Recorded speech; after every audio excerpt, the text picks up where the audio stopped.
Right. Shh.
Good evening, UN Spacey Wolf Squadron. School of Commander Wolf 10 on your werewolf. We are back again, this time on a Tuesday, so we can have one of our best men to lead us through this one. We're talking about season 2 of Beast Wars, along with the Glad K-On Mathew Flynn.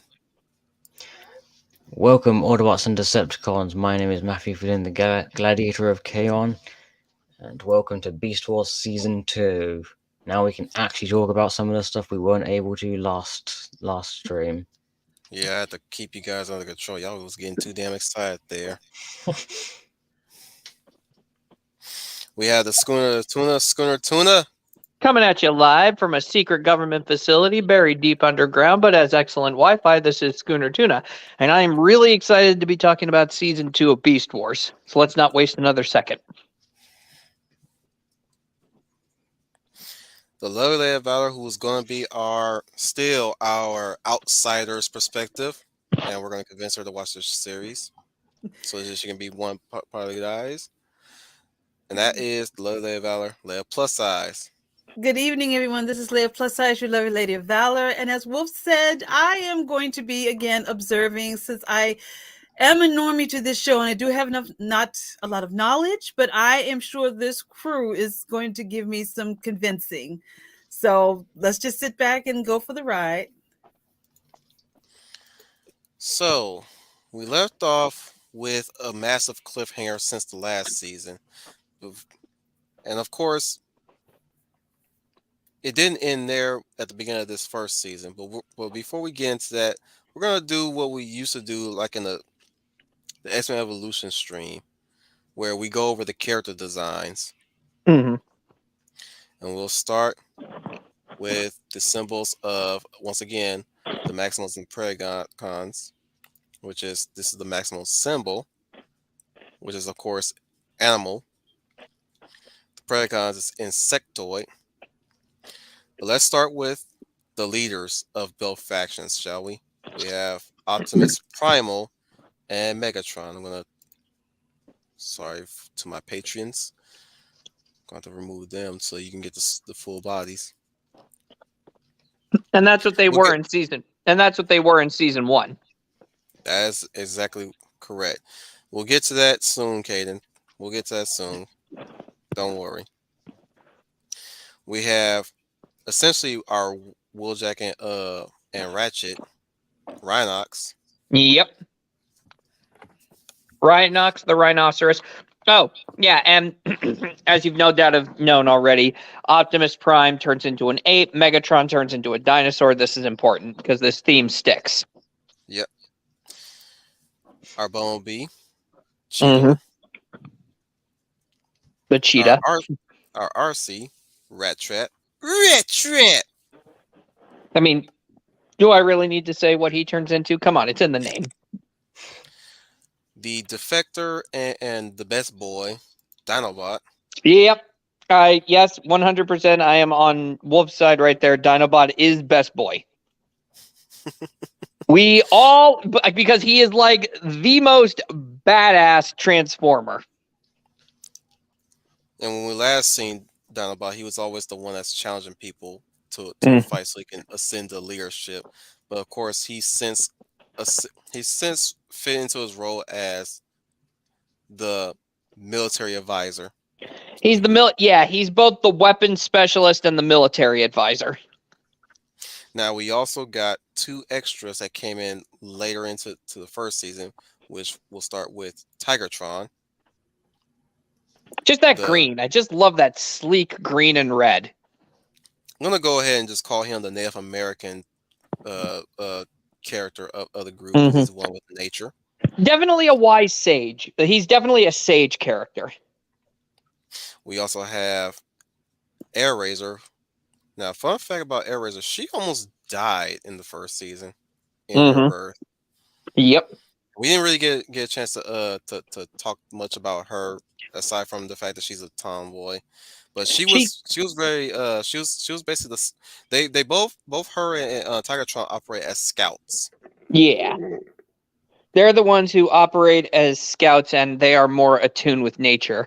And like you said, in season 1, Air Razor nearly dies, but Optimus Primal opts to save her. I think it had something to do with her stasis pod or something. But what happened is that Optimus stepping in to save her created some kind of a bond between the two of them. So it's like a daughter and a mentor, a father-daughter type deal. We also have now we can get into the villains. We have Waspinator. Basically, he became like he's the butt of the joke. I really don't know who he's meant to be, but he's meant to be something. He means to be someone, a predecessor. We also got the Soundwave of the group and the most loyal Predacon, Scorponok.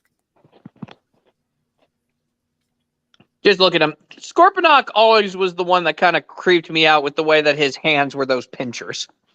He always creeped me out with that walk. Yeah. Yeah, it's just like the original Scorponok, having pincers for hands. Mm-hmm. Then you have the Starscream of the group, Pterosaur. Yep. Actually, who weirdly enough wasn't possessed by Starscream's ghost in the first season. I know. I thought that was hilarious. He didn't get possessed by Starscream. Instead, who got possessed by Starscream? Remind us. It was Waspinator. Yep. It was Waspinator. And I was just like, really? Oh my God. Because guy who's the butt of the joke, it was just hilarious. Because in that one episode, Waspinator was like a total badass. He was sleeking around, kicking some butt, and it was all in the wimpiest character of the show. We also have the Shockwave of the group, Tarantulas. Yeah, he was a deviant one. I like it when it's tender. And his creation, well, the first female of the enemy faction, who was also Maximal prior, but now made to a Predacon, Black Arachnia, voiced by Cree Summer. I forgot to bring up the fact that she was voiced by Cree Summer in the last stream. Wait, was she? She was voiced by Cree Summer.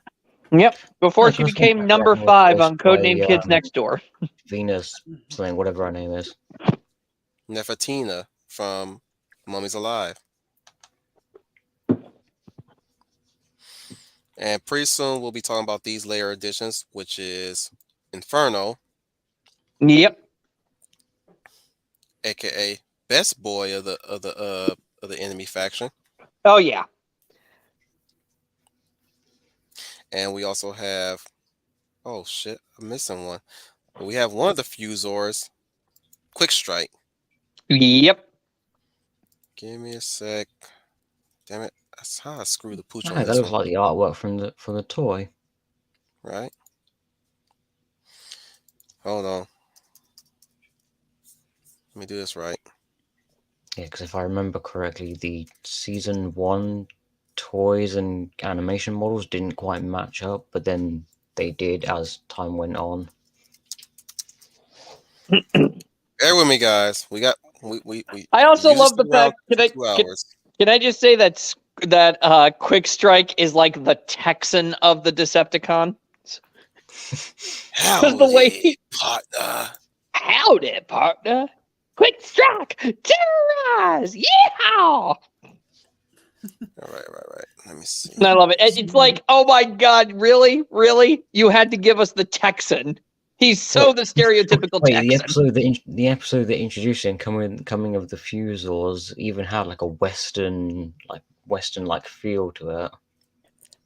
These guys, his counterpart, Silverbolt, they got their own Silverbolt, aka second best boy, for various reasons. But Silverbolt, him and Silverbolt got their own how would you say it? Their own theme song. Yeah. Oh, that's what you're saying. Yeah, they had one of the few characters who actually got their own individual themes. Right. And we get another blast up. Now we had Starscream in the previous season, but who better to have in the next season that was also a blast from the past? But Ravage. Uh-huh. Yep. On the same body as Cheetor. Mm-hmm. He's literally the same animation model, but slightly modified and changed colors. Yep. Probably too one of the especially in this season, one of the most dangerous threats posed to the heroes, which we'll get into. Now, when in the beginning of this story, we also got a new format change. You just saw that in the opening that I used this time for this stream. You notice that each character have their very own different design now. Well, distinct selected character. A distinct design, yeah, exclusive to, and I want to say that maybe it was because the most popular characters on the show got to be transmetal. Did you notice that? Yep. A lot of yeah. There you go. He didn't look at Schooner already blurring it out. I'm trying to make it grandiose. What are you doing? Always think, Schooner. Think. What will you have when you spoil things too early? Okay.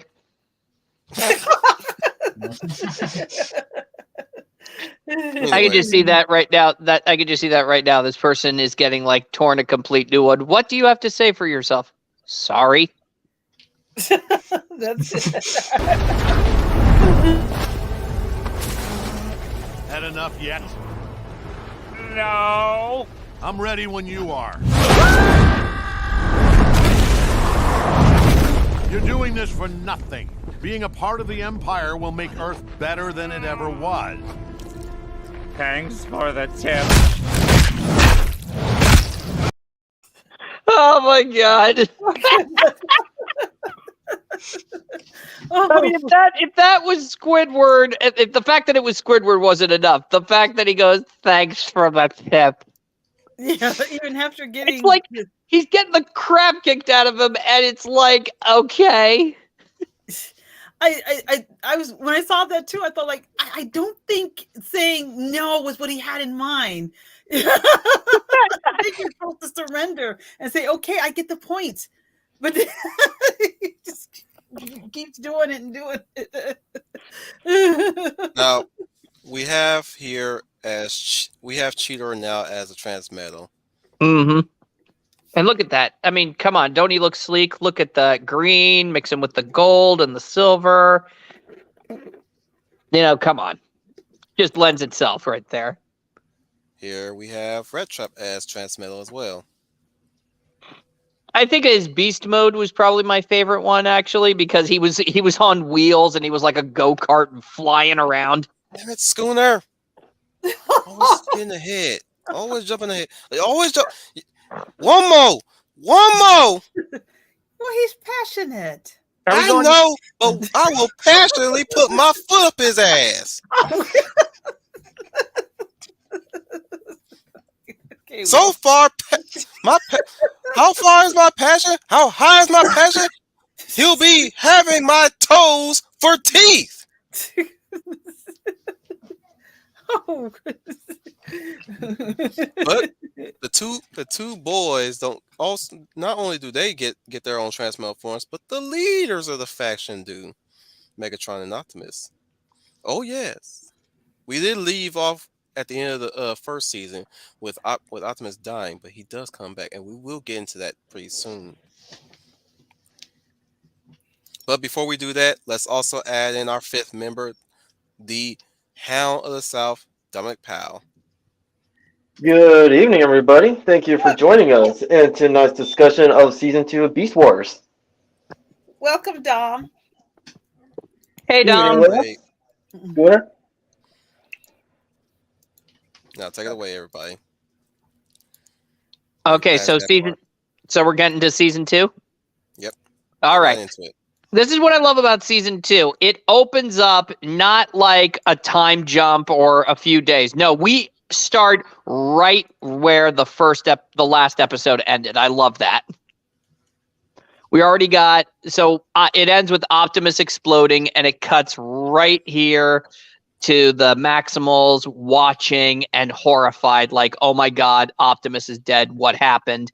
And they're like, "What happened? I don't know." But there's something you guys need to see. That explosion right up there. Yeah, we got some heavy debris incoming, so we gotta take cover. So these guys don't even have time to mourn the death of their leader because they got incoming. And I love this bit because this is the part where they become the explosion, the wave of the explosion comes down on both bases. And what was it called again, Matthew? What was that stuff that turned? Quantum surge. Yeah, the quantum surge. The quantum surge that's coming through the ship's hulls, and it starts hitting the Transformers, and they're all affected by it, but for some others, they get deep. Like for the Maximals, it's Cheetor and Rat Trap who get the full blast, whereas in Predacons, it was Megatron, and it would have been Pterosaur and Scorponok, but of course, tragedy. The two of them bump into each other and they fall into a lava pit, and there you go. They fall into the lava, and we never see those characters again. It's like, well, crap. You would think they'll put a safety precaution over that lava pit. I know, right? But no. They got a great deal. It makes the Predacons base look more menacing.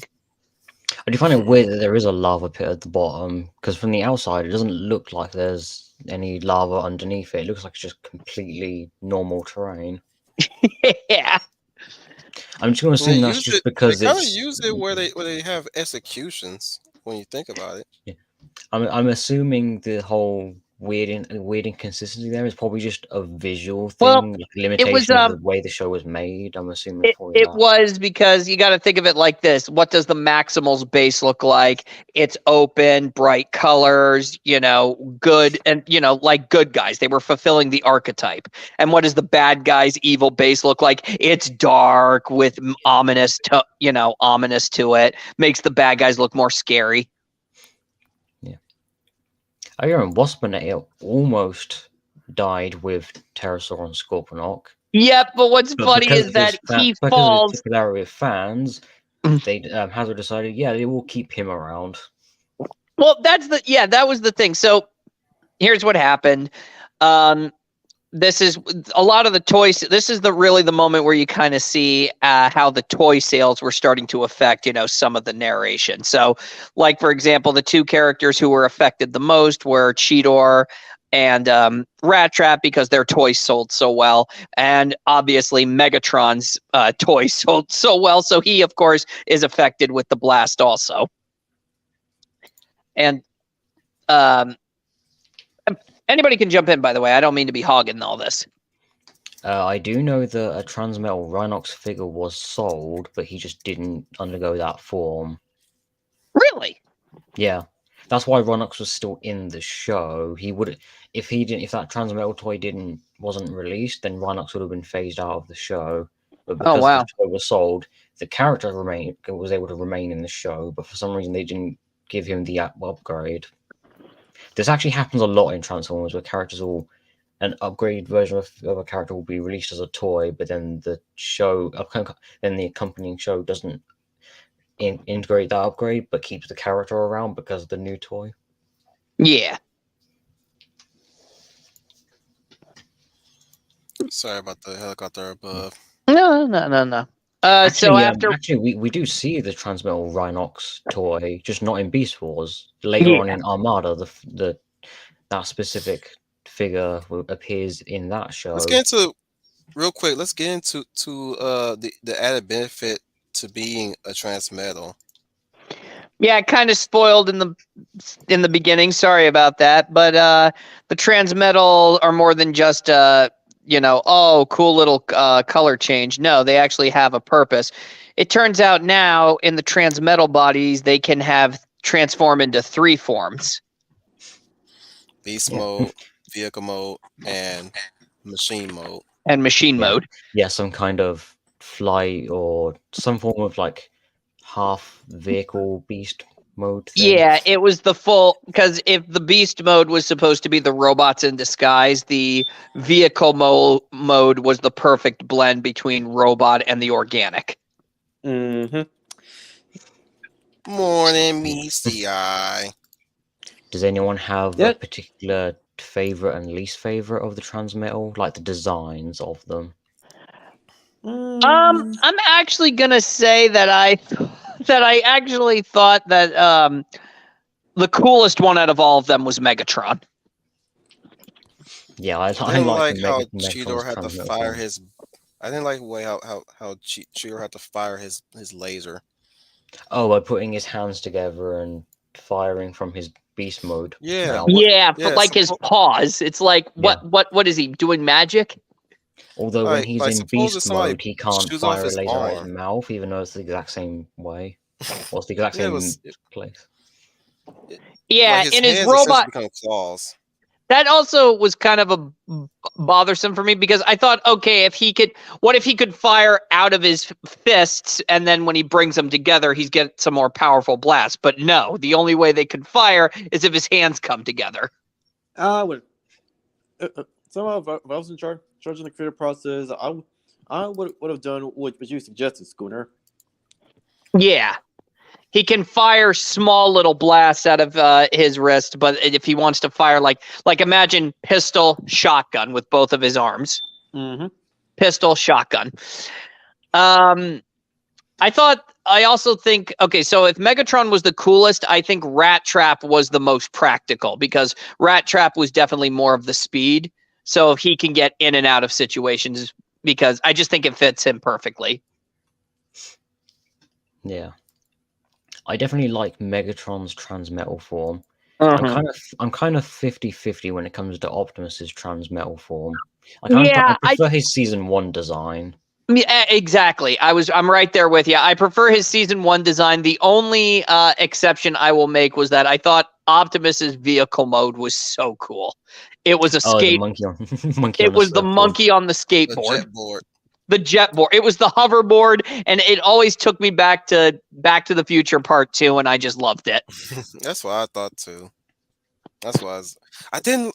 The thing is, I did not like Optimus's beast mode. No, it's a blue ape. It's like, you're not fooling anybody. We know you're a robot. I mean, that was another thing too. Transmetal machine mode looked way better than his beast mode, and I'm like, why couldn't that be the reverse? Mm-hmm. Or at least, why, not necessarily the reverse. Why couldn't that be the prime? Pun intended. The prime look of the beast mode, which is he's got this brownish tint brownish yellow tint on his chest and his ape face going on, and I'm like I'm so glad that he's in that. I'm so glad that he's in that form 24/7. That way I don't have to look at his other look.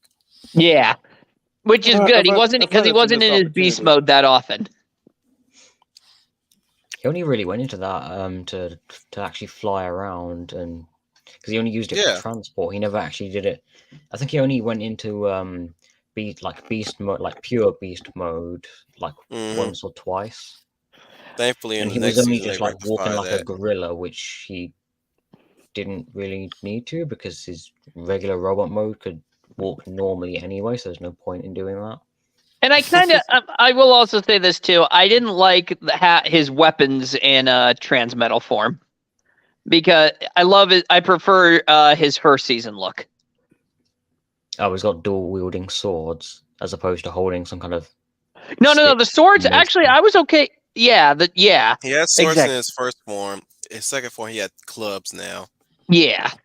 I don't Yeah. even know what. I And an can't for actual life of me remember pistol what instead weapons of he the used in that wrist form. guns. Yeah. I don't know. Like projectile weapons. I don't remember. I can't remember per se what projectile weapons he used in that form.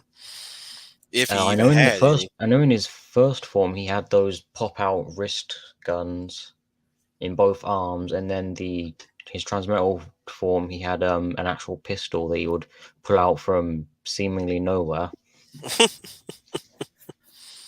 I also miss how his legs turn around. I do miss that. Yeah. But I think what was also interesting about Beast Wars Season 2 is that for the first few episodes, you didn't have Optimus Prime. Yeah, I was going to mention that he doesn't come back immediately at the start of the season. They actually leave it an episode or two before bringing him back. Yeah. And I actually thought that was pretty interesting because we got to see how the Maximals would function without their leader. And while they would put up a good fight, it was clear that Optimus they were more or less lost without him. I believe it was Cheetor that stepped up. I believe. Cheetor stepped up, but at the time, none of the Maximals had really a clear-cut leader. Yeah, it was Had- mostly either Rhinox or Rat Trap. It was usually, And yeah. Dinobot would interject, but mostly because he wants to be leader anyway. Yeah, Dinobot also, yeah. Your leader is dead. Optimus Prime has sacrificed himself valiantly. But now it is time for us to choose a new leader to lead the Maximals. The Predacons will not sit idly by. They will attack us soon. I elect myself as your leader. Don't you dare, Dinobot. Not in our moment of grieving. But it says war, Rhinox. We must attack while we can. And don't you dare, but what do you call them? Don't you dare drop the face. Dinobot. You watch your mouth, Dinobot. Silence, vermin.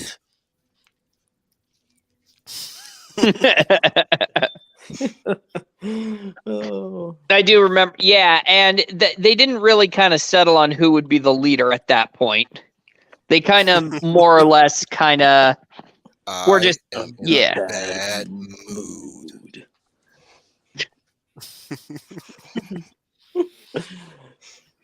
Well, that's why Rhinox is a good second in command. Yeah. Which is kind of ironic because Rhinox was a second in command, but he kind of anytime he was offered the role of leadership, he would turn it down. I believe there was even a moment in season 1 where Optimus actually did offer to hand the reins of leadership over to him. I think it was in the beginning of the second episode, maybe. Yeah. Like Optimus was in a moment of crisis in a way. Yeah. He was in a moment of indecision, and especially that was one of the things that I liked about season 1 also is that these weren't our picture perfect heroes. They were flawed. These Maximals were not soldiers. They were a transport vessel, and they had to unfortunately they had to learn to fight Predacons and fast, especially in war. Yeah. Cheetor I think is the only thing that I kind of find slightly annoying about the show, and it's not really anything that the writers did, but more of just the nature of the way the show is. Because it's a CG animated show, that means a bunch of the toys have to be left out of the show. So that means we only get like two of the, or as Star Productions is pointing out, we only get like 2 Fusors. Despite that being a whole subline. In fact, some of the Fusor toys were really weird and bizarre. Yeah, I recommend looking up some of the Fusor toys. They are incredibly strange. Hang on, let Don get a word. Yep. Yeah, they would have fit in nicely in the TV show because once again, like we saw a multitude of pods containing the protoforms of Maximals, like two two of them were already converted into Predacons. In this case, Black Arachne and Inferno, and there were others like scattered in prehistoric Earth. Yeah, I understand. Like from a business perspective, but we can't include like all the Maximals and Predacons like from the toy line into the TV show because of budgetary reasons. Yeah, and I think they also were learning from the 80s Transformers show because they had a lot of characters in the 80s Transformers, and there were always new Transformers popping in and out. So obviously, and it was very hard to keep track of Generation 1 Transformers. Not to mention whenever a new Transformers, be it an Autobot Decepticon or a subgroup of the two appears like there's almost little to no narrative reason for like how and why they became like the Cybertronians that they are today, and like what's their motivations. So with Beast Wars like they want to have a tight, consistent ship. Mm-hmm. And if they were going to introduce new characters, that also meant something. It either meant that characters were either going to be written out of the show, and that usually meant in permadeath. Be right back. Mm-hmm. Or written out of the show or killed off, because that's what happened in season 2. Remember that we got Silverbolt and Quick Strike. Yeah. Okay. And they were also part of the launch like Maximal Protoform pods. Yep.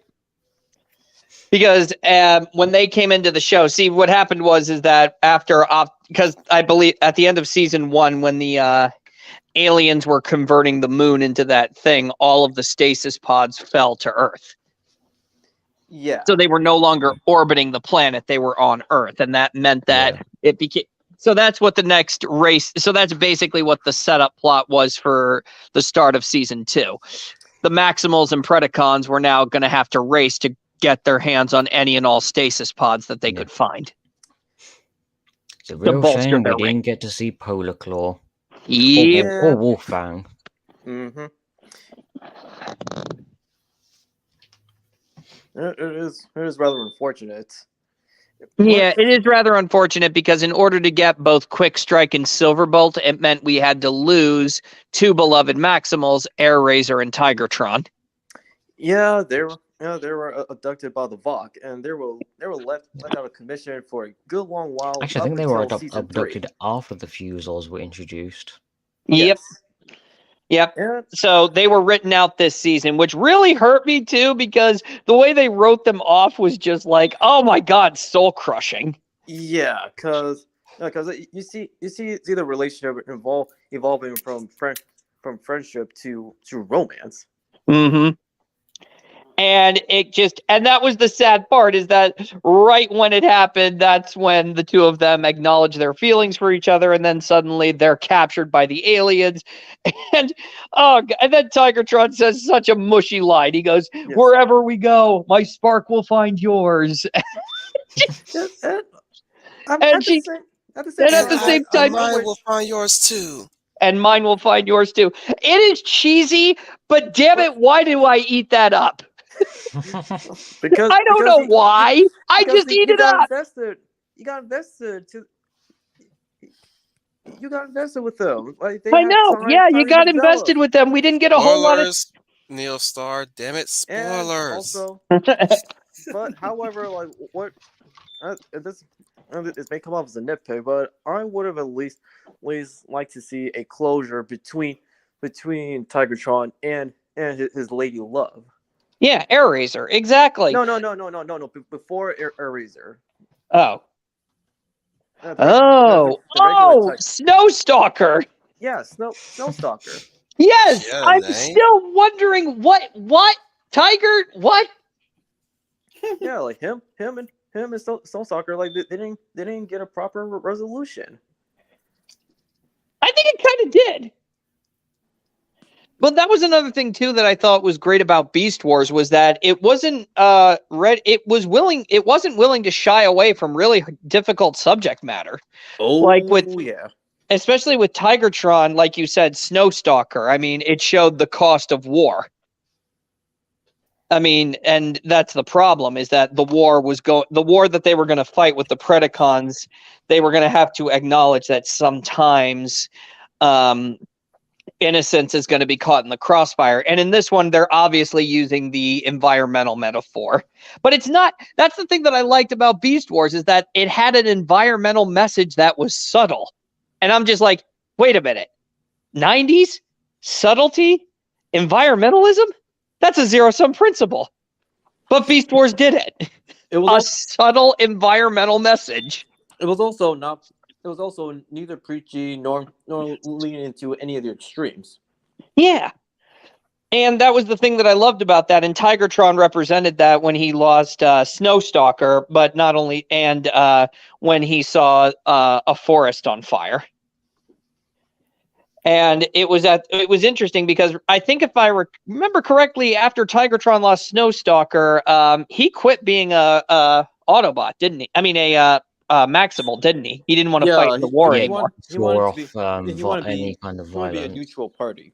Yeah, he wanted to be left in peace. He didn't want to be part of a violent culture, but then he realized the cost of not fighting. So he was stuck between a rock and a hard place. Yeah, he has to come terms that force the use of force is necessary, but you don't want to use it too much. Yeah, it leads to unnecessary violence. Yeah, and that actually became a real clever way for them to kind of bring Tigertron in and out of the show. I agree. But yeah, so Airraiser and Tigertron are taken, they disappear, but then of course that leaves room for Silverbolt and Scorponok and Quick Strike. Sorry. Yeah, and of course, and then from there, before the Maximals could even get to them, they were approached by the Predacons. And they were led to believe they were actually Predacons. However, when Silverbolt said the phrase like terrorized, he knew immediately that something felt off. Like he's not a Predacon at his core. Yeah, and that was the thing, which I really like is that they're going to touch on this, which later leads to for Black Arachnia's arc in this series. Yeah, which is actually really cool. So a lot of things are being introduced in season 2, future story arc and future story elements. And what I really love is that these are going to become a lot more. Season 2 is going to become a lot more character focused. Mm-hmm. And what I appreciate about the two-parter for season 2 is it was built like it had a Western motif, and they played onto that as well as building up to the eventual conflict between the Maximals and the Predacons, like very organically. At the Mexican standoff. Mm-hmm. I loved it. The Mexican standoff. That subtle callback to the Old West. I love it. Especially the good, like the good, bad, and the ugly from Clint Eastwood, and also the spaghetti westerns from Italy. Yep. And I even loved it too because they were so outnumbered by the Predacons at this point. But Dinobot, Rat Trap, and Cheetor that was just awesome. Yeah, and they were able to get the Predacons to retreat, but they left Silverbolt behind. Freaking Dinobot had a big ass cannon. that right there was something. No, yeah. Well, not just a cannon, but also other weapons, because he was packing some serious heat in comparison to Rat Trap and Cheetor. No, Dude yeah. had freaking ammo wrapped around him too. Yeah. The only thing he was missing, he was geared up like Rambo, dude. Yeah, and the only thing he was missing was a hat. Which would or a bandana. Which would be a callback to Clint Eastwood. Oh yeah.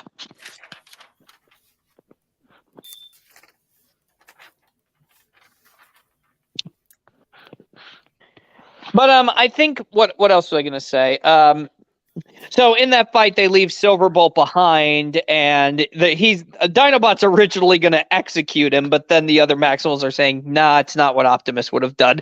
And I love how Dinobot is like going, "Okay, no, guys, he's dead.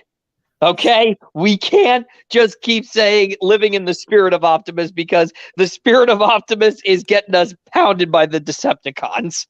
Yeah, you can't help like when he made that proclamation, like he too misses Optimus, but he's not gonna say it. No, yeah, exactly, and that's why he always got so emotional whenever they brought up Optimus.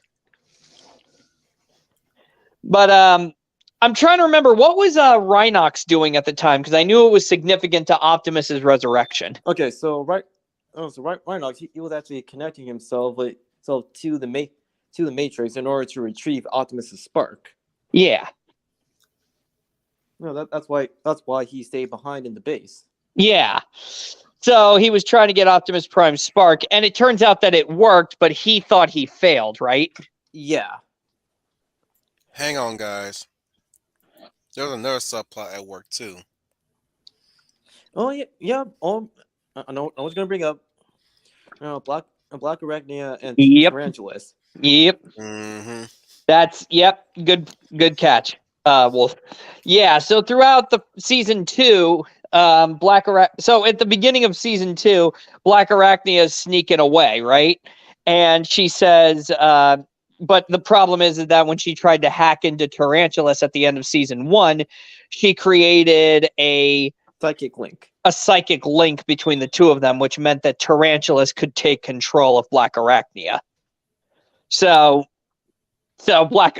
basically it's two minds sharing a body, and Tarantulas is saying, "Get my body! Get it back to the base!"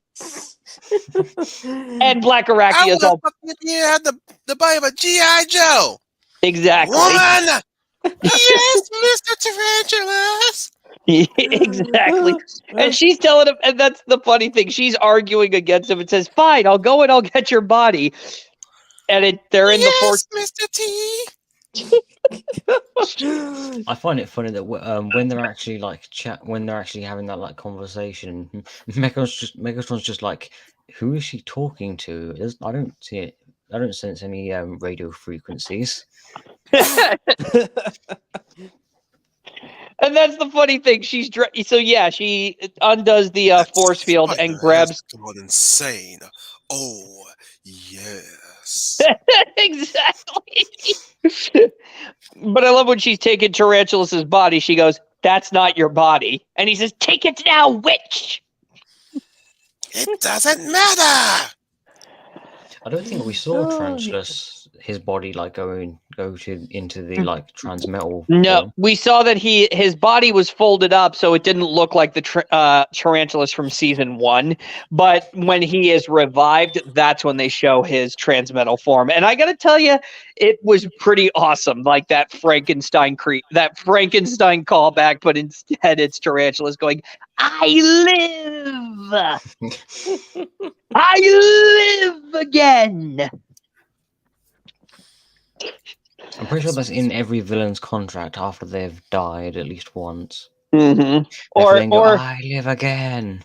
They either say "I live again" or "I'll be back." At last, my arm is complete again. Beep, beep, beep, beep. Beep, beep, beep, beep. Oops, wrong movie. I also love the fact too that Inferno is in the Inferno is also. We didn't even talk about how Inferno showed up, did we? Well, here's the thing.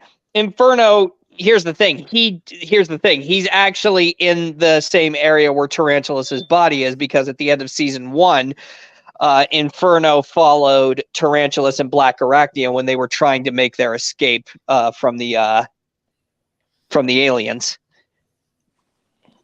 And Inferno is like going, "Well, the royalty will be very pleased to find out I've got 2 little defectors." The royalty will be pleased when I've gotten 2 defectors. Yep. And he tried. Burn! Well, he's trying to contact Megatron in order to get orders, but what was it? Tarantula's Royalty. try. I told you how many times I've told you never to call me that. Of course, royalty.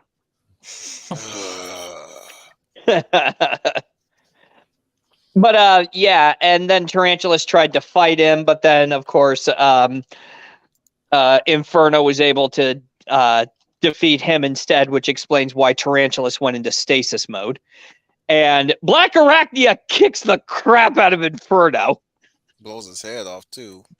That's the thing. She kicks the gun out of his hand, grabs it, and points it right at him. And Inferno is like whimpering. Not whimpering. Uh-oh. And then his eyes widen when she just blows his head clean off, which is why I love in season 2. This is great. Inferno is laying there in stasis, but after Black Arachnia opens the cages and takes Tarantulas' body away, his head, the eyes on his head open, and he just grabs his head and puts it back on. And I'm just like, really? Really? She blew his head off. They got to spend some time in that healing chamber in order to do that. Oh, no. Inferno's just going to pick up his head and just put it back on. Wait, it's early in season 2 when Inferno like attacks Rhinox and Dinobot, and you can see Dinobot and Inferno like doing that whole rock 'em sock 'em robots thing. Yeah. And Inferno's head gets hit, and you just see his head like extend upwards. Mm-hmm. Well, that was the thing also that I thought was awesome in about season 2 is that we finally got more Inferno and Dinobot fight scenes. We never got to see that. Inferno was one tough cookie. I'll give him that. Well, yeah, and that's the thing. He was basically supposed to be the match for Dinobot because if I recall correctly, at some point in season 1, Optimus was taken by aliens and Inferno fought, not Inferno, Dinobot fought Megatron and actually beat him up. Mm-hmm. Yeah, I think that was the episode that first introduced the Vok and their like tech, but we never got we never got to hear what their name is. No, not yet. Or see them at all. No. I don't think we see the Vok until season 3. Yeah, we don't see them until season 3 because I do remember at the end of season 1 they do talk to Optimus, but they take the form of Unicron. Oh yeah, that was scary. Yeah, that actually did freak me out a little bit. Unicron, we are not. We're simply a construct that. No, it says our existence cannot be defined. We chose a form that your mind can only best something to that effect. He's he's I basically remember quoting Sovereign in the last season yeah. because it reminded me of Basically Sovereign. they exist in a plane that cannot be comprehended by Transformers. In other words, lazy design, meaning they can't find no way to design these motherfuckers. Well, that's just lazy writing. That's an absence of character design. By the way, this is Tarantulas in its transmetal form. Yeah, see right there. That is definitely Frankenstein's monster. Come on. And his vehicle form is, believe it or not, a motorcycle.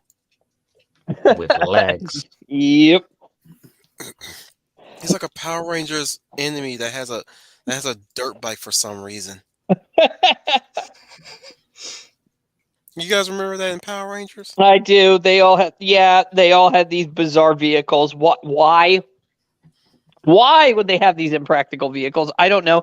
Can't the monster just can't these creatures just teleport anywhere they want? Why do you got to drive? Don't you know you could get stuck in traffic? I remember Trakina had one. Of course, the Power Rangers had one, but I think Retor had one. Mm-hmm. Who else had a Grom? Grom had one. Like they had their own personal transportation. Even Divatox had her own freaking Doom buggy. And all I can say once again is, but why? I mean, they really missed the golden opportunity to do Mad Max with Power Rangers and Power Rangers Turbo. with all the doom buggies and cars and all that stuff. They really missed the opportunity to do that. Mm-hmm. I mean, I would Don't love worry, to see Angel they'll Grove or circle Westwood. back around to it at a later point. Yeah, but it wasn't Angel Grove. It was, what was it again? Corinth. Mm-hmm. Yeah. Yeah, it was Corinth. Oh well. So, what have we not covered yet?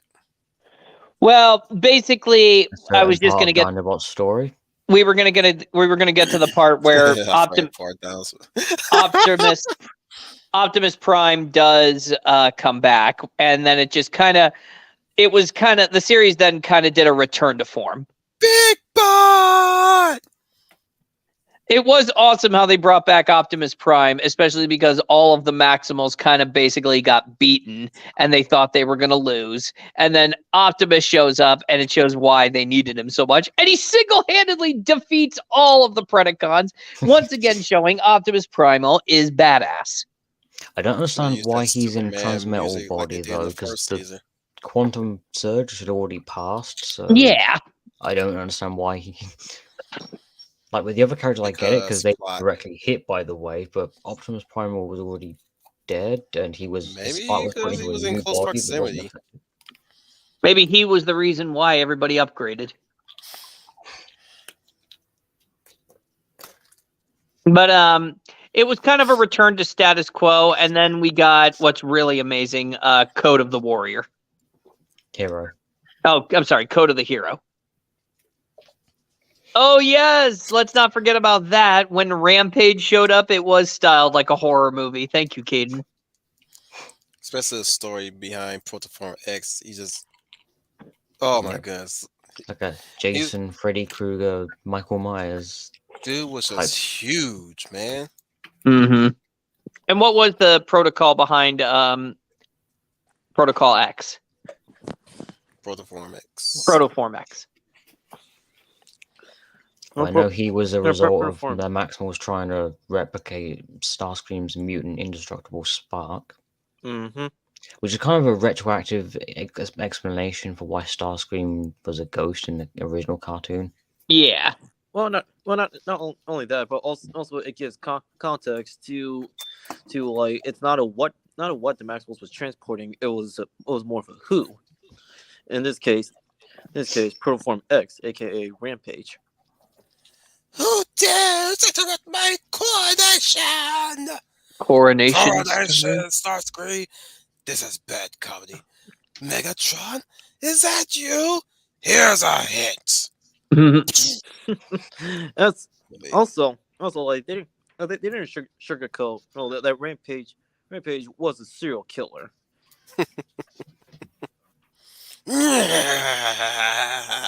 And given later information, possibly a cannibal as well. Yep. Mm-hmm. That's right. Right. That was terrifying. But when he comes into the episode, what's hilarious is that this is also the episode that introduces Silverbolt to Black Arachnia and their little romance blooms. Stay with us, guys. We're bouncing all over this place. We're just talking about the season as a whole. Which was something both the Maximals and the Predacons like they figured they learned about and they started to tolerate it. Yeah. Well, Silverbolt. No, later it becomes so much a liability for both sides that Optimus actually says that Silverbolt's relationship with Black Arachnia is now going to become a real problem. Mm-hmm. And he decides that the best way to Whoa, here she comes. She's a man-eater. Whoa, here she comes. Come on. And doesn't Optimus actually order Cheetor to bring her in? Well, he actually ordered Cheetor to keep up to stand guard in Silverbolt's quarters. Yeah. And yeah, because they got to the point where but that was also great because their relationship started in the Rampage episode. But what was also pretty hilarious was that Tarantulas ran into Rampage. Mm-hmm. and he got That's the first time I felt scared for my life. and he And got, not only he that, got wrecked by Rampage. oh, he did get wrecked. Rampage Oh, completely let me dismembered him. describe what they found. It was like a scene from Predator. Yep. And that was the thing too, is like, holy crap. I mean, They first both off, pause, and she's like, "What? Why are you stopping?" Tarantulas, where is he? Up there. Who could and then have they done that? Yeah. It's best not to stick around and find out. Like Yeah. the writers were clearly going for a horror movie vibe, like when they introduced Rampage. yeah, and it was great. I mean, it came out, it hit all the right marks. And what better form to give him but a freaking crab? A giant crab. A fiddler crab. Mm-hmm. And you thought, One here's with the thing big too, ass you claws. You saw the wickedness and evil of Rampage, but the end of this episode, it's Megatron who steals the show. Because you just see how ruthless he truly is. He's the only one not afraid of Rampage. He goes to Rampage and subjugates him. Oh, now, well, Yeah, not it only cuts that, out a but he piece of his also spark and he puts it in some kind of like energon, Vice.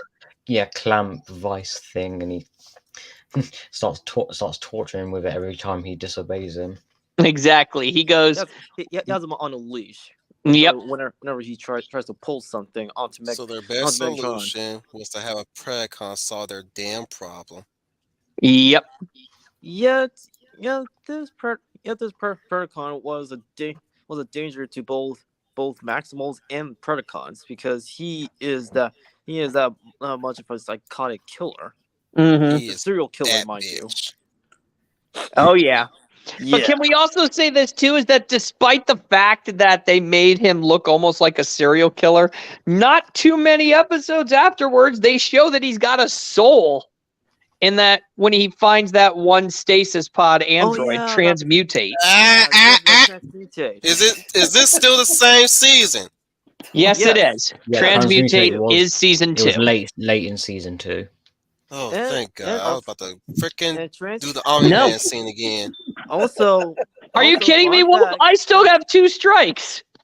Also, fun fact about the episode Transmutate, it features a return of a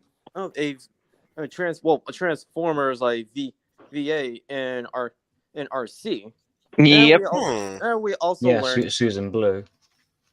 and we also learned that Rat Trap is a great grandnephew of RC. Yeah, that's actually Great pretty cool. auntie. Wait, I'm pretty sure Susan Blue is the voice director for the show. Yeah, she is. Nice. And yes, you're not wrong. Like there were actually moments like despite of Rampage as a cannibalistic serial killer, there were like moments of showing that he does have a soul, even though he is still evil. And it was showed in Transmutate. Uh-huh. Well, and it was I because think it was I only think really in that one episode, though. Yeah. yeah, and Transmutate was also a very unique spot to tell a very mature story.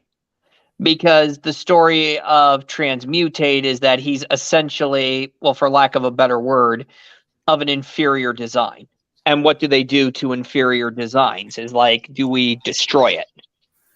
Or do we, you know what it mean? You know what it means? Mhm. It's like those who have intellectual disabilities. If they cannot serve a function or purpose, then they have to, as especially what Megatron says. Megatron says, "What is that thing?" When what was it? Rampage is saying he has a usefulness. He says, "What kind of usefulness does he have? Can it go into a beast mode?" And it says, "What can it do?" And Transmutate actually does have a dangerous ability. Mhm. What was it? A psionic shield? Well, Shield was one of the abilities, but Blast. there was also some kind of like sonic scream. no, she attack had a thing, I'm not sonic sure what- scream. Yeah, she had a sonic scream. It was very. I mean, it was a very, very powerful ability, but it not only only makes her a danger to both the Maximals and Predacons, but also a danger to herself. Yeah. And yeah. I remember when the Maximals finally got a hold of Transmutate and they were doing scans on her, and they said that I don't know if there's anything really, if Transmutate can really serve a function. And this is also a really great Silverbolt episode. Mm-hmm. Oh yeah. Because Yeah, he's the one who says, you're suggesting destroy it. Are we Predacons now?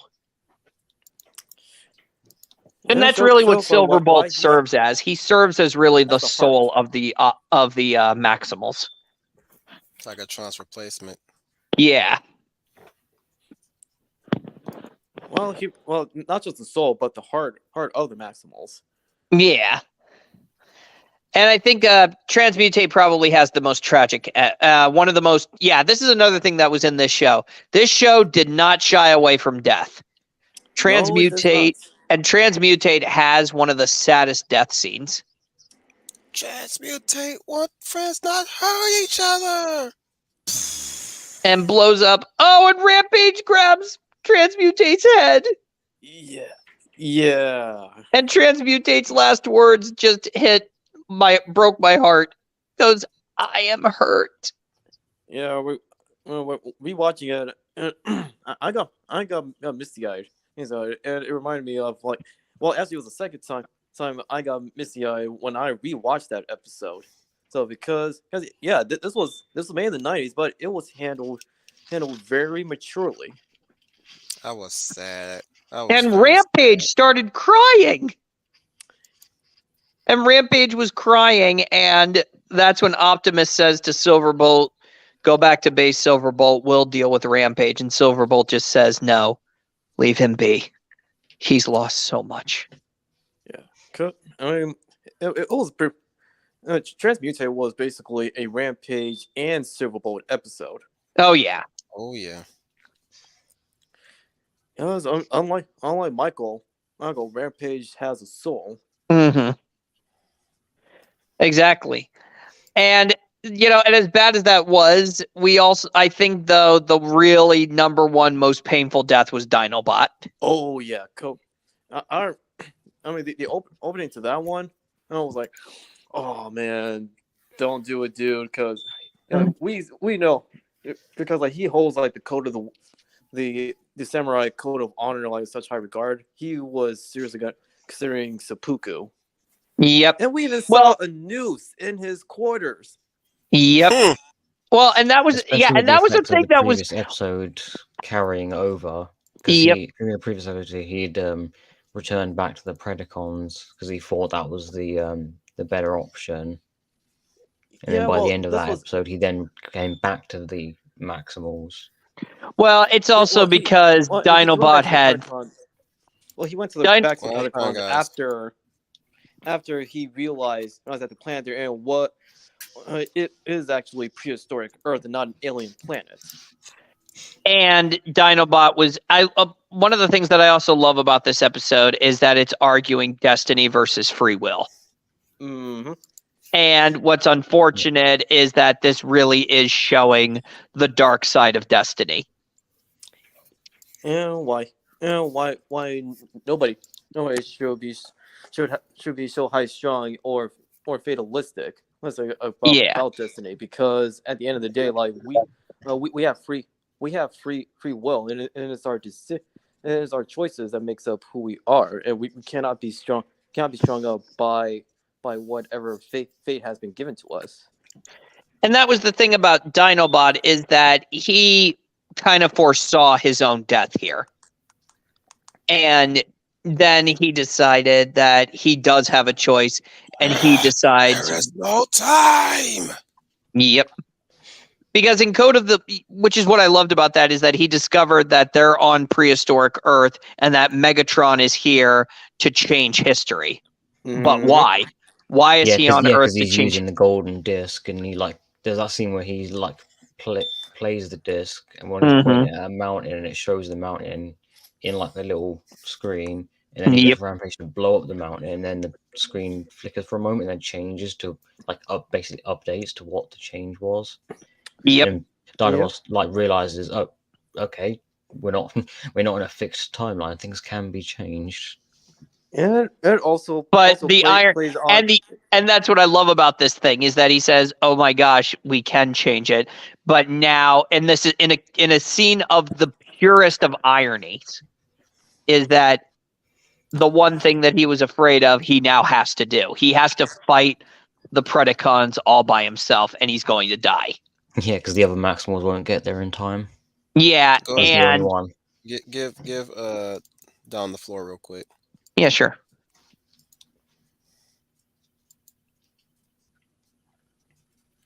Yeah, is he still with us? Dumb. I mean, Wolf, I could try giving him the floor, but I'm still on the floor. You mean this floor? All right. Had enough yet? No. I'm ready when you are. Reason why the code of the hero is like held up in such high regard as aged well because it brings Dinobar's like character arc from season 1 and onwards like into full circle. We see how much he has changed. He has changed over the years, like ever since he defected from the Predacons. Yeah. But again, once he realizes that the future is not set in stone and we're not slaves to destiny, he willingly gave his life to protect the prehistoric humans. So not only like could they survive, but also to ensure the survival of the Transformers, like since they are their ancestors. Mm-hmm. And they discover that humans would eventually help the Autobots win the war against the Decepticons. And that's what he thought. So he had to defend humanity. And I thought what was so cool was that Dinobot was taking on all of the Predacons, including Rampage, and beats them. And he continuously tells his internal computer to override. Right. So, Yep. Override. So he doesn't go into stasis. Yep. Override. Override. Override granted. Freaking just straight up John Wick they asses. Yep. Mhm. I even love the bit too where Dinobot defeats Megatron not by because remember his weapons had no effect on the transmetal, but ironically a primitive weapon could defeat him, and he defeats him. And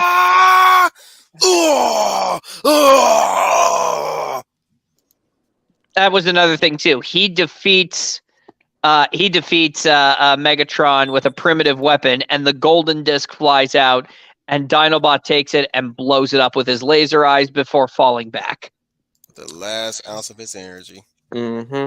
And when the Maximals arrived, the prehistoric humans were saved. However, Dinobot was clinging on to life. Yep. Oh man, when me and my brother saw that when he turned that rock into a club, we was like, damn! Not really, we didn't guess that time.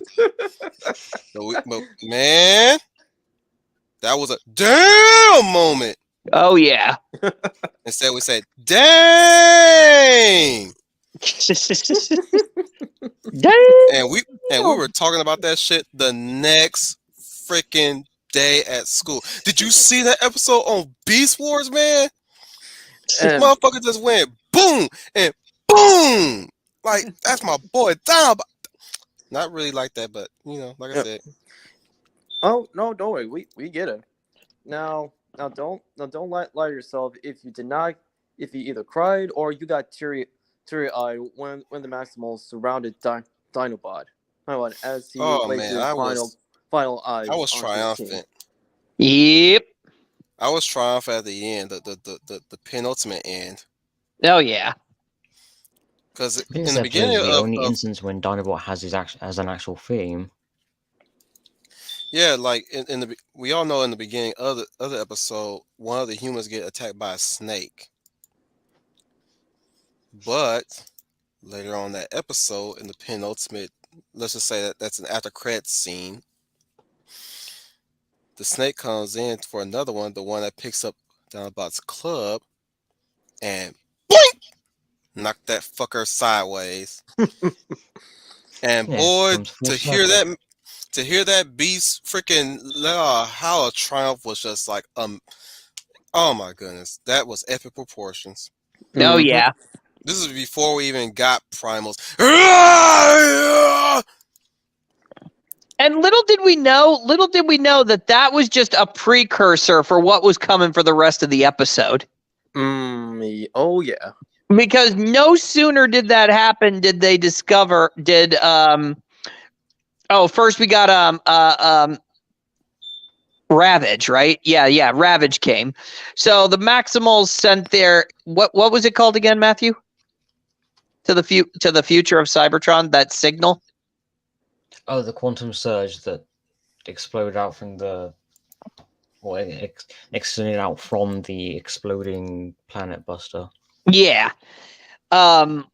It finally made it to Cybertron years and years and decades in the future, carrying the message from the Maximals. But unfortunately, it was discovered by the Predacons. Well, And the Predacon High Council. Yeah, the Yep. Tripredacus Council. And they basically said, okay, so they figured out that the Maximals and the Predacons are in the past, and Megatron's kind of a problem for them, but Megatron could expose all of their, all their secrets, and we have to silence them all. Basically, no evidence. Let's get rid of them all. And they're also doing it behind the backs of the Maximal High Council, which makes of the high. Oh, let's see. Oh, the High Council of Cybertron. Yep. But yeah, they were just going around everyone's backs, and they sent in Ravage from G1, one who did start off like working with the Maximals to take down Megatron. Yep.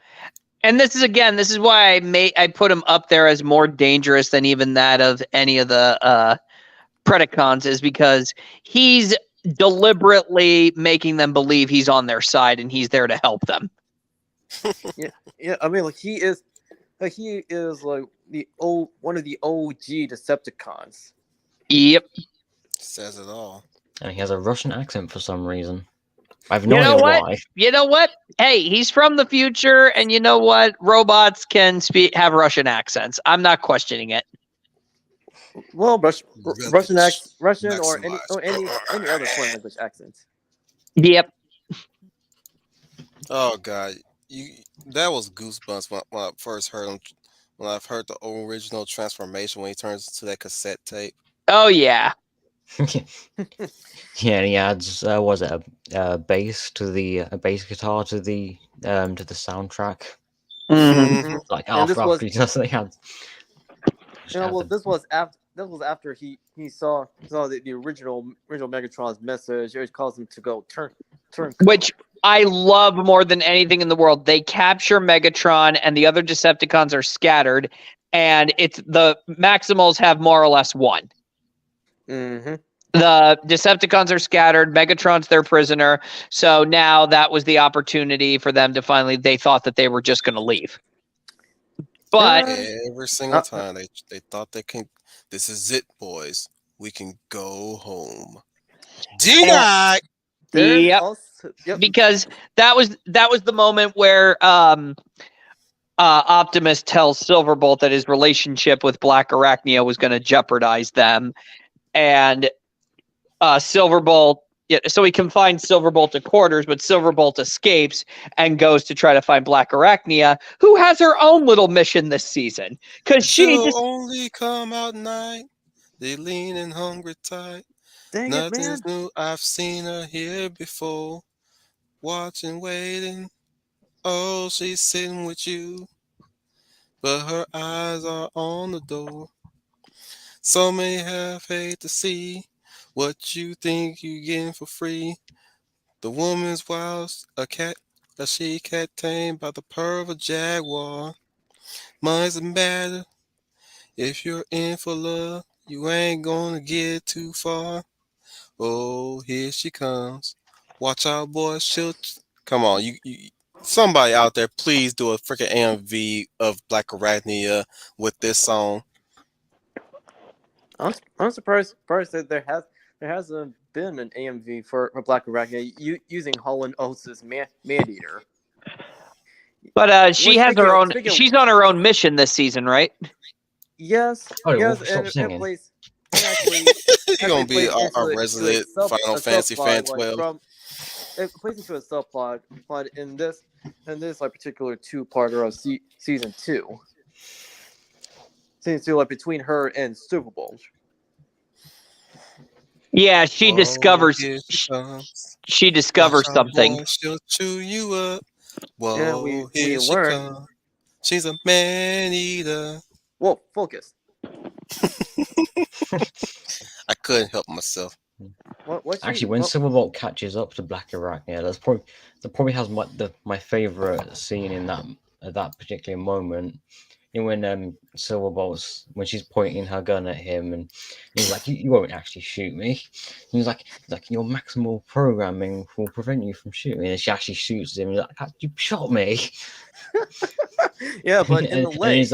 And he's like, "Well, your maximal program prevented you from hitting any vital organ, any vital components." She just finds some way to figure out that she's Yeah, still there's some good in her. Well, Yeah. that's the one thing Yeah, that I yeah, love that's- that was hilarious is that he keeps saying your maximal programming won't do it, and every time she tries to prove him wrong, she actually proves him right. Yeah. Because in spite of Tarantula's is like alterations to Black Arachnia when he implanted the Predacon shell program into her, and the original aspects of her original maximal self was still there. Uh-huh. And despite the fact that she earlier in the season was linked to him, their link was broken when Black Arachnia, their link was temporarily cut off because I think Tarantulas was getting shot or something. But they hacked into grabbed like an energon cube and threatened to blow it if he didn't No. I'm also talking before that when she downloaded all the key codes to the finale. Mm-hmm. Well, let's not reveal it yet. Yeah, but she says that she finally, because Tarantulas and Black Arachnia both discovered what planet they're on and what Megatron was after, and Black Arachnia had those key codes downloaded to her. And this is what leads to, obviously, Silverbolt and Black Arachnia in the finale, because Black Arachnia is on a journey. She's looking for something. And Silverbolt is trying to basically get her, look, I'm going to go with you to see what all this is. And Black Arachnia, but he says, but I'm going to report. And Black Arachnia is trying to tempt him to say, come on, Silverbolt, just leave the Maximals, come with me, because what we're about to discover here is going to be amazing. And Silverbolt's like, no, I'm going to report what I find here, and you're going to come back with me to the Maximals because that's who you are.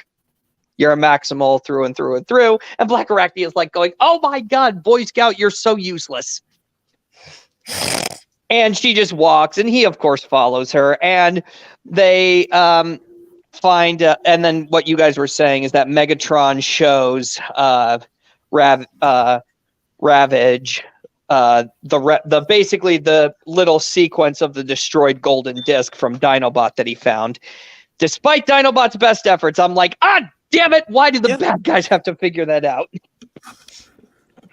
Also, it's Rampage, not a Ravage. Yeah, Rampage. So he shows on the Golden Megatron shows Generation 1 Megatron. It turns out that Megatron from the 80s Transformers coded a message, and it says if the Decepticons had ever lost, they would go back in time and go and kill Optimus Prime, the original Optimus Prime. So season 2 reveals not only are they on prehistoric Earth, they're on Generation 1 Transformers. This is the past. And also, they're trying. How they handle time travel was and still is. It's been done. It's done well. Exactly. In Beast Wars, this handles time travel very, very well. And this ultimately so Rampage. No, not Rampage. What was his name again? No, you said it right. Ravage, is that who you're thinking? Yeah, Ravage. Yeah, you said it right. So Ravage releases the original the new Megatron, and together they're going to fight the Maximals. But of course, he gets defeated so easily.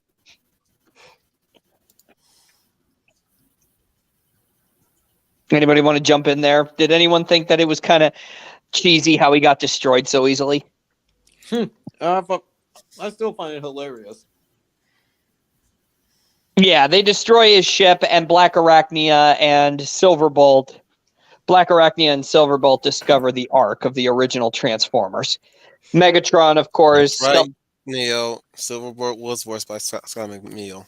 Yep. And basically, That man's Megatron. versatile. Oh yeah, that was. I mean, he was. What else did he? Who else did he voice? Dinobot, Rat Trap, and of course, Waspinator. Of course. However, And also Dinobot however, too, as well. You wouldn't know that Scott McNeil And because, Tarantulas. but you wouldn't. In one Well, episode. only the once. However, but you wouldn't know that Scott McNeil because like he gave out the illusion that each of the characters were voiced by like completely different people. Yep. Mystique. She can change her forms, but she cannot change her scent. Don't listen to him. It's obviously a trick. Hey, we're like two sides of a coin. Good versus evil. Yin and yang. Chocolate and vanilla. I would have loved to have seen Scott McNeil performing the voice for the different characters in Beast Wars, specifically the scenes when they're actually interacting with each other. Like when you have Rat Trap and Dinobot talking There to each you other. are, and you he voices both of them. Gundam! That would actually be fun because so far nobody has ever topped Lord topped, Delando! Our attack is supposed to be a phase attack! May I finish, Wolf? I'm sorry, you got me to Scott McNeil, dude. I just love that man. I love his voices. As I was saying, so far nobody has been able to top Mel Blanc in voicing over 1,000 characters. Oh, you rabbit! Wait, Scott McNeil has voiced a werewolf character in the Darkstalkers movie, or the animated film. He was Lord Raptor. Lord Riptor. I don't remember how long he was in the film for, though. He was Lord Riptor of the Darkstalkers. He was the zombie character. He was also Wait, who am I thinking of? What is that? I'm pretty sure there's a werewolf character in Darkstalkers, isn't there? There is, but he didn't voice him. He voiced Riptor, Lord Riptor. Ah. Oh, sorry, Lord Raptor, the zombie rock star. In both the American and Japanese. Getting back to season 2. So Megatron does find Black Arachnia and Silverbolt. And he threatens to kill Silverbolt if Black Arachnia doesn't open the doors to the Ark. Oh, what have you two have been doing? Snuggling the lovebirds. Such a tragic thing to happen to you. Oh, yes. And Megatron proving That's just reminded me of one of Rat Trap's comments to Silverbolt. You know when he's learned any sneaking new off positions? to Data to Black Arachnia. You learn new positions? Yeah. He's like Scout Patrol. He's like, Scout Patrol, scouting the enemy, finding the new positions. That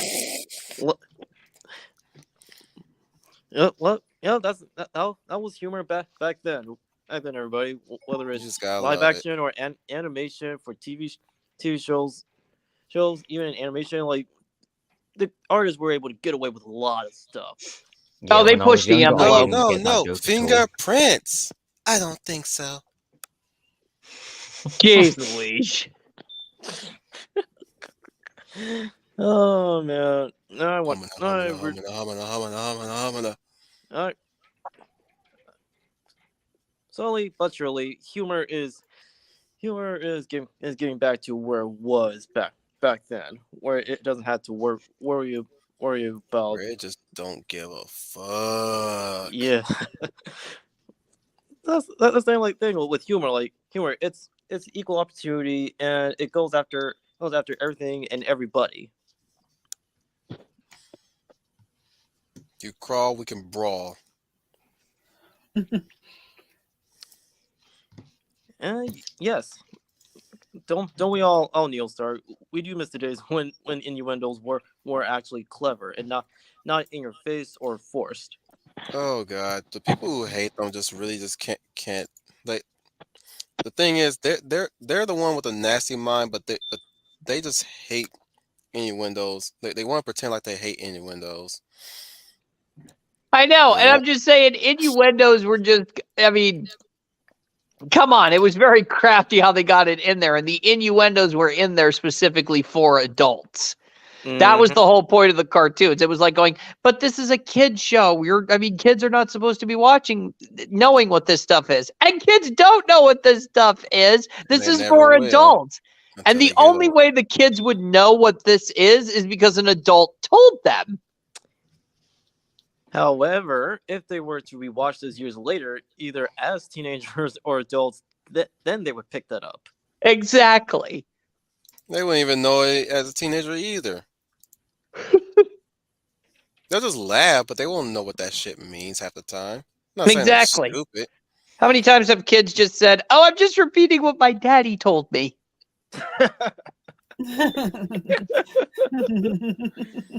I mean, Or it's like in A Christmas Story when Ralph curses for the first time, and his mom asks, "Where did you hear that word from?" And Ralph says, "I can't tell her. I heard it from Dad. I'll never hear the end of it from him. I couldn't tell her I heard it from Dad. I'll never hear the end of it." So he just blurts out the first name that comes to mind. And there's a page in tvtropes.org as well as allthetropes.org is getting crap past the radar. Oh yeah, Mhm. and that was just how crafty it was, and I love that. Oh yeah. But that's what they did. That's how you knew you had great writers because they could put something like that so creatively. And some of these modern writers like need to take notes from the old guard. They won't.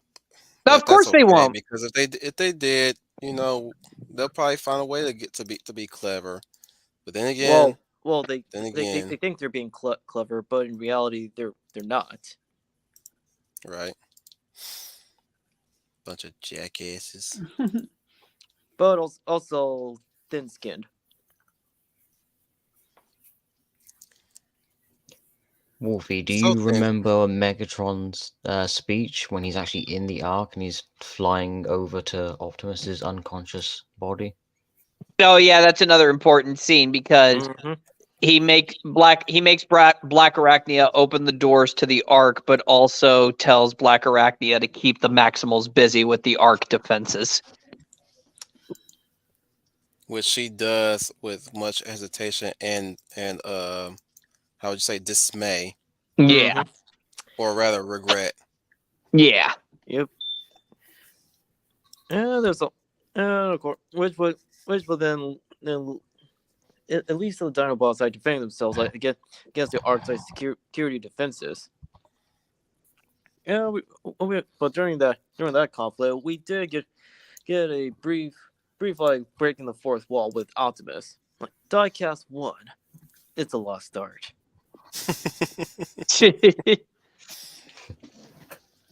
But yeah, Megatron's speech was nicely written as we see the Autobots and Decepticons like in stasis mode. The moment he hovers over. And we also get to see how really the Transformers here, their size really compares to the Generation 1. Oh yeah, it shows like how much they've evolved Oh, over yeah. the centuries. Huge. The huge. Yes, and they're human-sized. And however, it's worth noting during Yeah, I would go with Megatron's speech, Micromaster like size. we actually like here did get a moment of contemplation as well as hesitation because he's having second thoughts about what he was about to do. Only briefly until he went back to being resolute in his mission. Precisely. I wonder what caused him to be resolute. But does anybody want to give Megatron's speech or no? If you guys can write it down for me, I'll probably give a whack at it. What was it?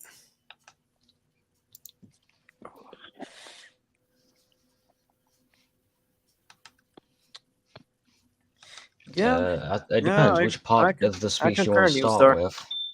Well, you gotta give me the entire one. What, from when he actually steps into the room? Yeah. I'm sure you can find it quickly only by giving it a search. At least not from Google. I'm searching it. Just make sure you're not searching it from Google. Of course.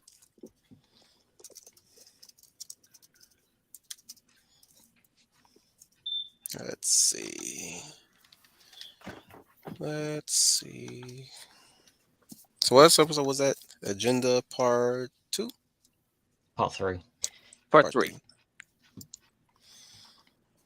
Now I enter these hollowed halls, a conqueror, yes. Autobots and Decepticons, still frozen in emergency stasis, awaiting a moment. 4 million years, hence when they will awaken to start the Great War. The Great War, where the Autobots defeated the Decepticons, and thus their descendants, the Maximals, rule the Predacons. Archaic, energon guzzlers, how dare they? Unwilling though I was to follow my namesake's instructions. It has all come down to this, the ultimate risk for the ultimate prize. A day of reckoning for those who made us slaves. So we are now face to face, Optimus Prime. In one future, you'll become the great leader of the Autobots, but time shall take a different course. Computer, all available power to primary weapon. In memory of the Decepticons, for the glory of the Predacons, for the Cybertron that is rightfully ours, and mine to rule. Farewell! Beautiful. Time itself is all being destroyed. Say goodbye to the universe, Maximals. Yes, the future has changed. The Autobots lose, evil triumphs, and you no longer exist. Now, if you thought season 1 was a cliffhanger, No. Yeah, this one ends with a time vortex. Well, not time a time storm. a time vortex, which all of the Maximals are affected by it. Got that freaking Predator song sampling in the background.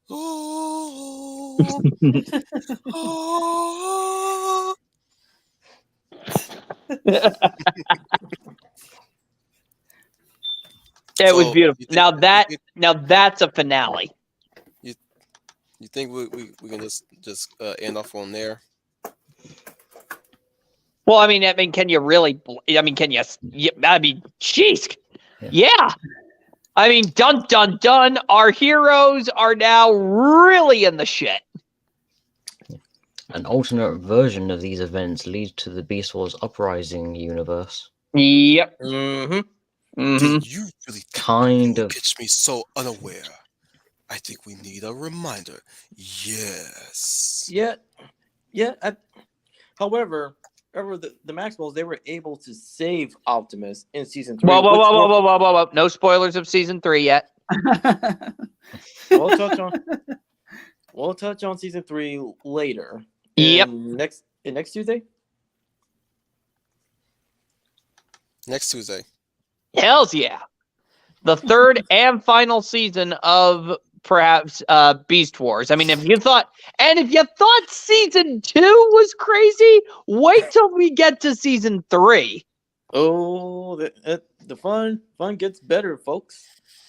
You We'll think, say, okay, you know something, Caden? We'll say that to the final season.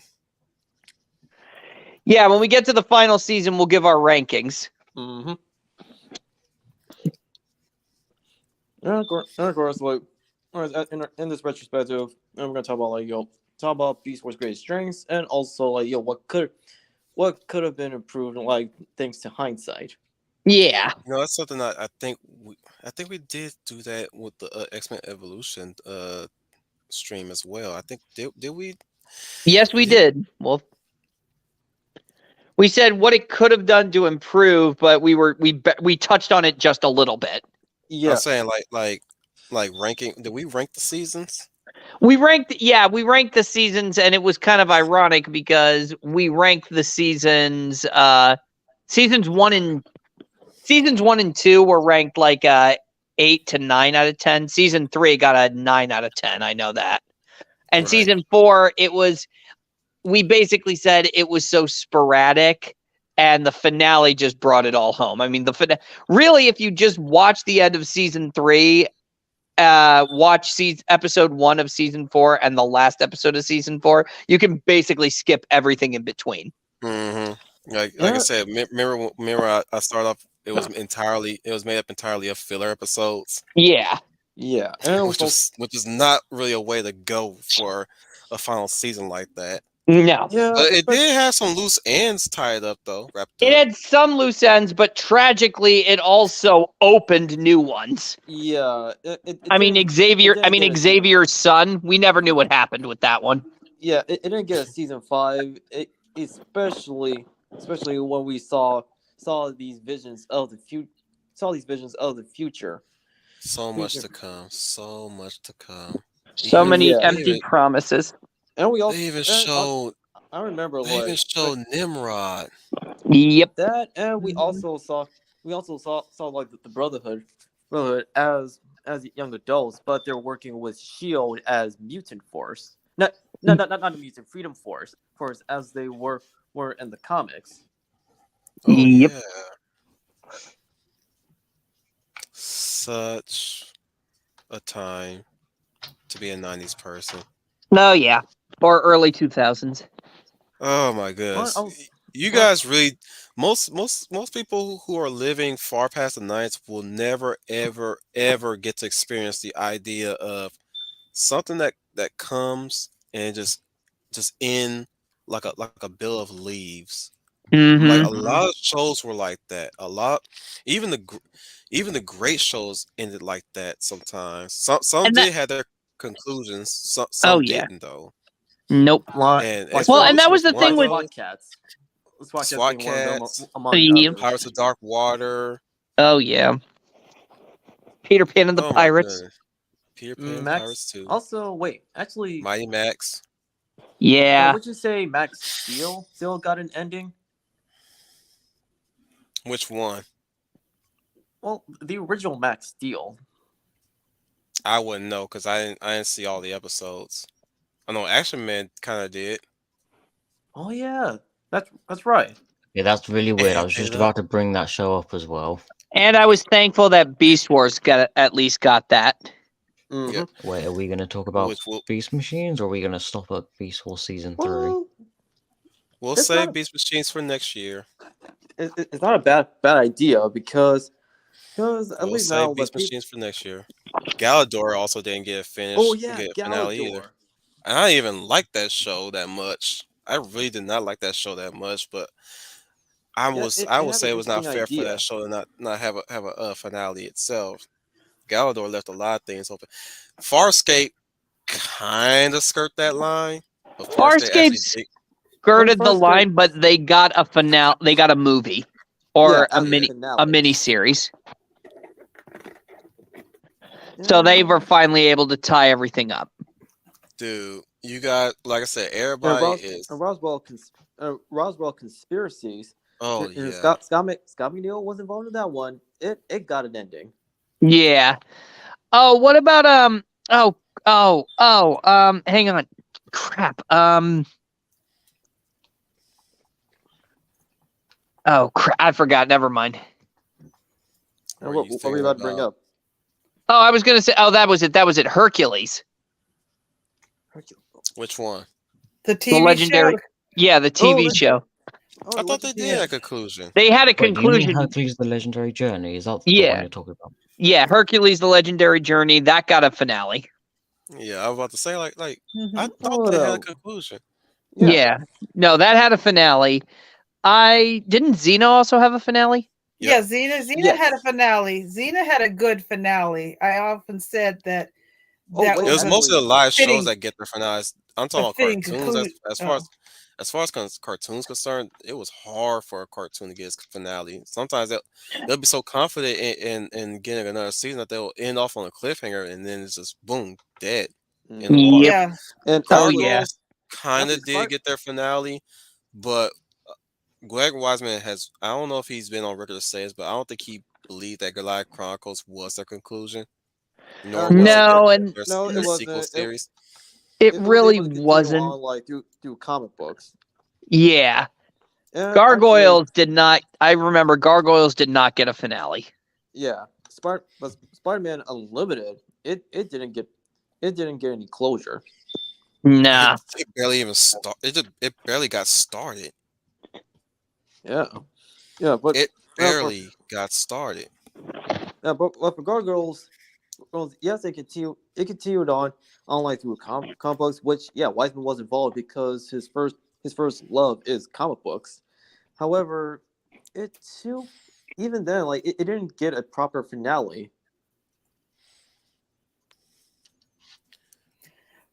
Probably because some of those shows were canceled, so they didn't have time for the writers to write a proper finale. I'm thinking that's probably what Yep. happened. They didn't give them time to end. They just said, "That's it. The ratings aren't there, so we're going to pull you." And for result of that, that's why you Well, say a lot of shows we you can feel. we can go ahead and pick this right back up on Thursday. And actually, Yeah. Mhm. also my life as a teenage robot, it too didn't get a finale. Yeah, it It did didn't. get a movie. It Did did, it but now? it's not really a finale though.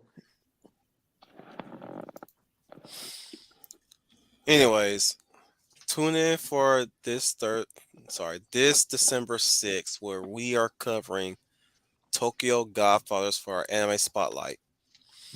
Before I take my vacation and visit family for the holiday next month. Uh like thank everybody for being here. Those 5, 6, 7 of you and those 9 motherfuckers that keep popping in and out. Be excited for next week where we tackle season 3, the conclusion of Beast Wars, and maybe later on we'll do some other crazy shit. I don't know. I'm just winging it at this point. My mood currently, guys, I have to say this. I have to confess, like lately, like if you guys follow me on Twitter or anywhere social media wise and see my art, I got a confession. I've been drained throughout this year. Completely drained. And you guys been expecting a lot of art from me. Those who also patronize me on Patreon. I my art's been slow. I know. I promised a lot of things this year, but I've been drained. And my Well, it's mood just you know what? It happens, but the important thing is you've recognized it. my mood right now, my current mood is I'm just waiting for this year to be over with, just over and done with. We're two What we're 2 months in. We got one more month until next year. I'm just saying, it's like, man, can we just fast forward to next year? That's my mood lately. That has been my mood lately. Yeah, Ever since it's we been came to it's November, Wolf. It's been a struggle for a lot of people. I'm gonna be looking back on this like the day the arts slowed down. Not necessarily stopped. It slowed down. The year that the art slowed down. It's like me doing the full time, doing this, and I still got so much stuff to do. I'm still drawing and I'm still writing. Well, You you're know what going I'm to saying? visit. You're going to visit your family. You say next month, so that may refresh your batteries a little bit. Is it a Yeah. holiday season and going to see your family? Why don't you just focus on And that? I think It's been a rough road. that's Yeah. probably what's been going on. I've just been working every Hmm. day, almost every day. I do get off days. Don't get it twisted. But it's like just been working just nonstop, and I'm like, man, I only took like one small vacation during summer, and that's about it. And then now I'm gonna take another vacation during the winter. Time will tell what's gonna happen next year, man. I don't know what's gonna be happening next year. None of us do. So brace yourselves. But I do remind you guys, when you guys don't feel sorry, Caden. It's more of a me thing though. Well, you I'm not, know what? and I don't mean to make excuses, but this has just been my mood since we came to summer. I'm just looking back right now. I'm like, I didn't get no summer art done. I've been wanting to do summer art. I didn't get no summer art done. I was going to do the Hollow Week art. The only thing I produced was just one picture. I was like, man, this has been a bad hiatus, an unprecedented hiatus. But the one thing that I made sure is to keep constant, this Wolf Commander Rambles, and always checking in on you guys as well, making sure you guys have been okay, concerning the storms and the weather that's been happening recently, from the summer to the fall to now coming the winter. Like, I hope you guys are safe out there. I really do. Be safe out there. I've been hearing a lot of stuff, on the news, off the news, rumors and stuff. Like, guys, please do your best to protect yourselves at all times. Yeah, Seek I got shelter if you standard can. British weather. Yeah. Also, don't fall into cynicism and nihilism due to what you're hearing or listening to. It's not all doom and gloom. Like there is still light in the world, and we need to do our best to protect it, as make sure it shines bright. Exactly. And you know Speaking of what? light, Be the light you want to see. speaking of lights, let's bring up some highlights real fast. So let's start with congratulating the Bear of the North, Eloise, for getting her a new job. And Congrats. please send her your prayers, because it's not, you know, she's kind of working with it here and there, but hopefully she'll come back a brand new person. Well, there you go. Shout out to Eloise. Shout out to Eloise. It's going to work out just fine for her. She'll work even better. Mm-hmm. And So anybody who catch the tail end of this, say a prayer for her. we definitely will. I'm going to say prayer and Next positive vibes. next light will be, once again, congratulations on Professor Geek and Sound Engraver for their engagement. Woo! Yes, this is Woo! wonderful news. Congrats to them. Congratulations to them. For we all saw that coming anyways. You see how happy they are together. Mm-hmm. Mm-hmm. Of course. Yes. Alyssa's gonna have a stepmama. Mm-hmm. Uh-huh. And yes, news store. Don't ever endorse nihilism. It is a philosophy of quitters. And lazy folk.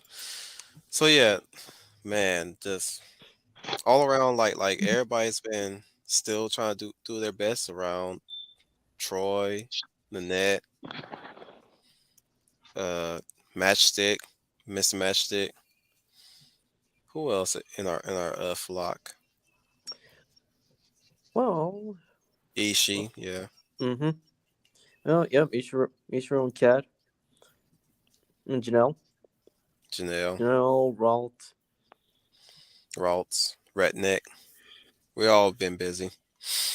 Yeah, even those like who are in like education, or they've graduated from college and decided to pursue a master's or a post batch. Everyone's been busy. And I just want to also say that, like Wolf, you look at hard, enjoy your holiday break. Enjoy it. Use that time to be for your family and for you. And I maybe will say this. yeah. I will say this. I've been on this hiatus for quite some time, but that does not mean I have not been drawing. Well, good for you. So I'm glad that I was able to force myself at least to get something like that going. I said I was gonna make stickers, man. That's still on the table. Well, you still be able to do it. When the time comes, it's ready. You'll still be able to do it. It doesn't hurt to try. I say go for it. Mm-hmm. But the reason why I want to get through the next year, because that's where I'm just really just like, knuckle down, stop making excuses, get on it, get your driver's license, get your tablet so you can start getting into some digital art now, and all that stuff. Speaking of which, did the link I sent you some time ago help you in finding a least expensive or cheap tablet? I have two in mind, but I actually made one selection, and I will get just that one and start off with that.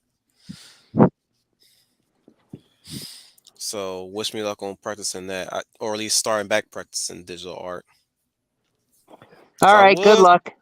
Yeah, because I did get a little taste of it back in college, but fortunately I didn't stay there too long to actually get the feel of it properly.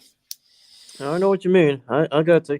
In fact, one of these days I'll one of these days I'll show you my one of these I'll show y'all the extent of what I attempt at digital art. Excuse me. So, let's thank my comrades. Let's start with the Gladiator of Kaon, Mathew Flynn. Yeah, let the Matrix light your darkest hour till all are one. Bye, guys. We have the lovely Layla Valor, who was our outsider. Hopefully, she'll finally pick this series up and watch it. Leia plus size.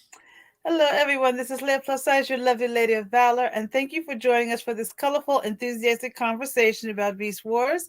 Hopefully, I will. Hey, that's not going to bother me because you don't have the sexiest man alive photo picture. So therefore, you're not going to get me this time. You don't have the sexiest man alive photo pictures, so you can show those, but you don't have the new. You're working it, aren't you? Build up your tolerance, Leia. Ignore the fan service. You're missing a banana. It's hard because, as you all know, as I was saying, because of my intense campaigning, Chris Evans has been voted Sexiest Man Alive. So I want to thank all those out there that went to the polls to vote for that. That's what we needed in this life. And as I said, no, you don't have. I just saw the photos and the photo shoot. So this is not going to distract me.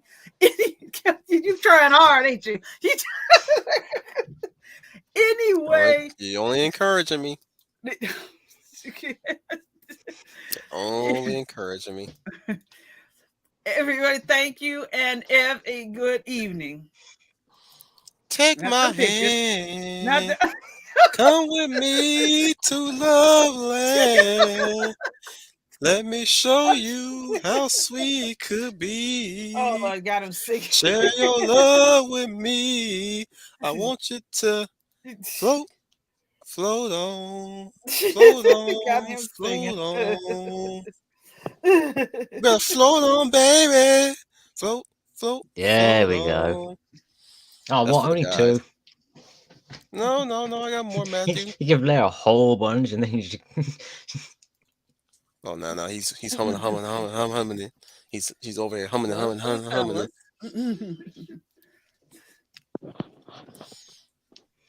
Oh, yeah, and a schooner tuna.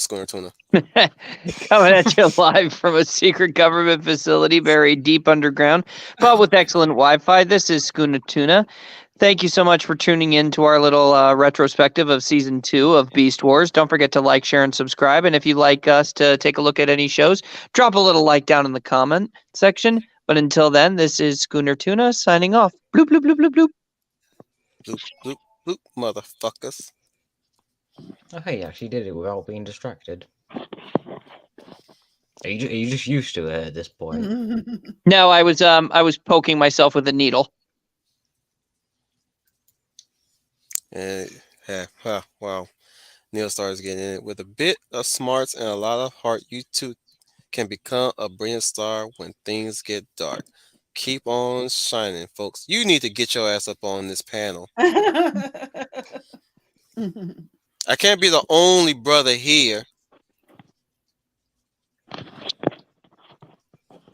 Just saying. Anyways, I think this is your welcome at Wotan. Once again, remind you guys to always keep holding on to what you hold dear. Our motto is always be the change, embrace the change, become the change, be an alternative. But you know what? Add to was the coming competition that's going to blow the woke off of the park. We're seeing their power wane. Oh yeah. Oh yeah, the pendulum is swinging back to the middle. Keep in mind, guys, this does not mean that they're gone for good. They'll never be gone for good. Villains who twirl their mustaches are easy to find, but the truly dangerous are those who cloak themselves in good deeds. Vigilance, Mr. Worf. It's the price we must pay. Captain Indeed. Jean-Luc Picard. Excellent quote. Excellent quote. Anyways, we must stay. Well, what you said, stay ever vigilant until that shit rears its head again. Because at this point, we got a taste of what they're capable of. Yet at the same time, we need to make sure that we don't fall into the same trappings.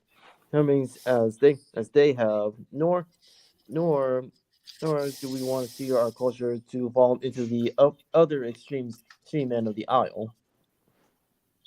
We have to try to encourage and lift each other up. I was even saying myself that, this year and last 2 years, we have to try our best to give off positive vibes and be uplifting and be more encouraging no matter what. Even if we disagree on things, we still want to be respectful of each other and just try our best to lift and encourage and be aspirational ourselves. That's been trying to take away from us. And then who knows, maybe the pendulum is swinging a little bit. So maybe next year it'll swing and we'll have more things that inspires us like we used to have it. Until we tell them, we have to try like each other, like we did tonight. You shared your passion for the Transformers and the Beast Wars and any other way. We have to try to do it for ourselves to try to build each other up. So we'll come in and remind you guys. That group thought it'd be funny. Shove a corn cob up a trainee's bunghole! And you know what happened? They were asked to leave politely. And it was awkward for everyone!